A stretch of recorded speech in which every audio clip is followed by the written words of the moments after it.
నాయకురాలుగా వచ్చి మా అమ్మని ఏకదృష్టితోటి, అంటే ఒక కూతురు కన్నా ఎక్కువ కింద ఆమెని ప్రేమించి ఆమెను దగ్గరుండి చూసుకుంది బొక్క లక్ష్మి అని. ఆ లక్ష్మికి నేను ఏమి చేసినా నా కృతజ్ఞత తీర్చుకోలేను, ఎంత డబ్బు ఇచ్చినా నా కృతజ్ఞత తీర్చుకోలేను.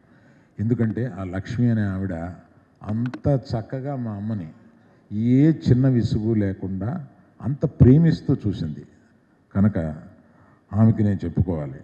తర్వాత పక్కింట్లోనే ఉండి డాక్టర్ వెంకటేశ్వరరావు గారు నిరంతరము ఆమె ఆరోగ్యం గురించి చూసేవారు. అది కాకుండా మా అల్లుడు అంటే సాయి ప్రవీణ్, విద్య నా కూతురు లాంటిది. విద్యామాధురి మీ అందరికీ తెలుసు. ఆ విద్యామాధురి భర్త సాయి ప్రవీణ్, డాక్టర్ సాయి ప్రవీణ్ అపోలోలో చేస్తూ ఉంటారు. ఆయన అర్ధరాత్రి, అంటే ఆయన ఒక 10 నిమిషాలు లోపే ఉండేవారు. అర్ధరాత్రి ఎన్నిసార్లు వచ్చారో ఆమెకి ఏదైనా చిన్న అస్వస్థత ఉన్నా కూడా ఆయనకి, అపోలో యాజమాన్యానికి కూడా మేము కృతజ్ఞత చెప్పాలి. తర్వాత అపోలోలో డాక్టర్ సుబ్బారెడ్డి అని ఒక డాక్టర్ గారు ఉన్నారు. వీళ్ళందరూ కలిపి మా మదరు ఇన్నాళ్ళు ఆరోగ్యంగా ఉండడానికి, ఆమె ఎక్కువ అనారోగ్యంగా గురి అవ్వకుండా ఉండడానికి వీళ్ళందరూ కారణం.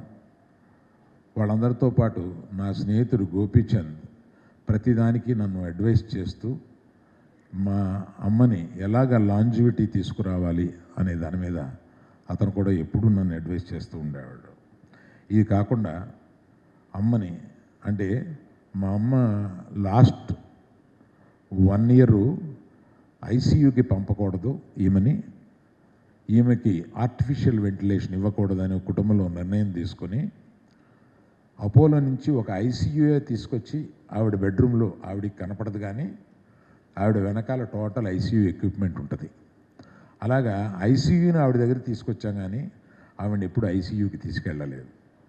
అది కాకుండా ఆమెని నిరంతరం ఒక 2 నర్సులు, ఈ లక్ష్మి అందరూ చూస్తూ ఉండేవారు. ఆ నర్సుల్లో ఆమెని చివరి వరకు జాగ్రత్తగా చూసుకున్న వాళ్ళల్లో శివపార్వతి, క్రాంతి, నిషా అనే 3 నర్సులకి నేను మనస్ఫూర్తిగా కృతజ్ఞత తెలియజేస్తున్నాను. ఇట్లాగా ఆమె ఇంతటి లైఫ్ని ఇలా సెలబ్రేట్ చేసుకుంటూ ఆవిడ వీడ్కోల్ని మేము విషాదకరంగా కాకుండా, వీడ్కోల్ని ఆమె జీవిత ప్రయాణాన్ని ఒక సంతృప్తిగా మేము ఆమెను సాగనంపాలి అనే దీంతో మేము సాగనంపాము. ఆమె ఏ లోకాన ఉన్నా ఇవాళ మిమ్మల్ని అందరినీ కూడా ఆవిడ అక్కడి నుంచి దీవిస్తుందని చెప్పి మనస్ఫూర్తిగా నమ్ముతున్నాను.